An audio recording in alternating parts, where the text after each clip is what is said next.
ETV euro সংবাদে স্বাগতম। আপনাদের সাথে আছি আমি তাহমিদ আলী আরিয়ান।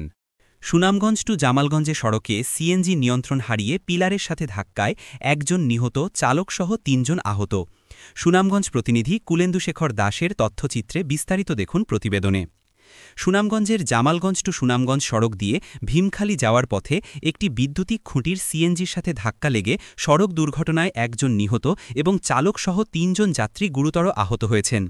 আহতদের চিৎকার শুনে স্থানীয়রা ঘটনাস্থলে এসে তাদের উদ্ধার করে জেলা সদর হাসপাতালে নিয়ে আসলে কর্তব্যরত ডাক্তার একজনকে মৃত ঘোষণা করেন এবং ৩ জনকে চিকিৎসা প্রদান করেন। ঘটনাটি ঘটে বুধবার আনুমানিক রাত ১২টায়।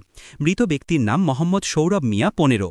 তিনি জামলাগঞ্জ উপজেলার ভীমখালি ইউনিয়নের কলকতখা গ্রামের আমির হোসেনের ছেলে এবং একই গ্রামের আহতরা হলেন আমির হোসেন, রায়হান ১৭, রফিক মিয়ার ছেলে কয়েস মিয়া ২০ এবং জুলহাস মিয়ার ছেলে রাহি মিয়া ১৭। নিহত এবং আহতরা সবাই একে অপরের আত্মীয় বলে জানা যায়। হাসপাতাল সূত্রে জানা যায়, বুধবার রাতে নিহত ব্যক্তির বাবা আমির হোসেনকে প্রবাসে পাঠাতে নিজ গ্রাম থেকে সুনামগঞ্জ পুরাতন বাস স্টেশনে পৌঁছে দিয়ে বাড়ির উদ্দেশ্যে রওনা করেন সৌরভ ও তার সহোদর সিএনজি চালকসহ ৩ জন।